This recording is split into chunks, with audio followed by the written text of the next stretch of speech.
আমি সমাজ baking and cooking থেকে বলছি। আজ আপনাদের সাথে শেয়ার করছি একটা সজনা ডাঁটার তরকারি। কিন্তু সজনা ডাঁটার তরকারিটা কিন্তু একটু অন্যরকম ভাবে করা। তার ফ্লেভারটাকে আরো বেশি বাড়ানোর জন্য প্লাস্টিকি অ্যাড করলাম এবং অত্যন্ত সিম্পল মশলা দিয়ে করেছি, কোনো মশলাই ব্যবহার করিনি বলতে পারে, এইভাবে করেছি। চলুন তাহলে দেখিনি কি করে করলাম।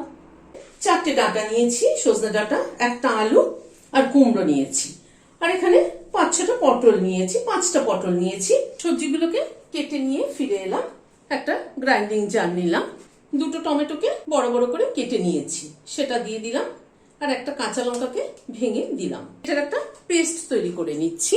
সরষের তেল দিচ্ছি, তেলটা গরম হওয়ার পরে 1/2 চামচ 5 ফোড়ন দিলাম আর একটা শুকনো লঙ্কা দিলাম। গ্যাসের ফ্লেমটাকে কমিয়ে দিলাম, 5 ফোড়নে শুকনো লঙ্কাটাকে ক্র্যাক করিয়ে নিচ্ছি। প্রথমে আলুটাকে দিলাম, আলুটাকে আগে একটুখানি ভেজে নিচ্ছি। আলুটাকে মিনিট খানেক একটু নাড়াচাড়া করে নিই, তারপরে সব সবজিগুলোকে দিয়ে দিচ্ছি। নুন দিলাম 1/2 চামচ, হলুদ দিলাম পরিমাণ মতো। সব সবজিটাকে একটু নাড়াচাড়া করে নিচ্ছি। গ্যাসের ফ্লেমটাকে মিডিয়ামে রেখে সবজিটাকে একটু ঢেকে দিচ্ছি। এইভাবে ঢেকে ঢেকে সবজি রান্না করলে কিন্তু সবজি রান্নার টেস্ট কিন্তু খুব ভালো হয়। মিনিট 5 মতো ঢাকা ছিল, ঢাকাটা খুলছি, আবার একটু ঢেকে দিচ্ছি। মিনিট 5 পরে ঢাকাটা খুললাম, সবজিটাকে একটু নেড়ে দিচ্ছি। মিনিট খানেক মতো একটু নাড়াচাড়া করে নিলাম। এবারে এই টমেটো পেস্টটা দিয়ে দিলাম। টমেটো পেস্টটাকে দিয়ে এবার একটু কষিয়ে নেব।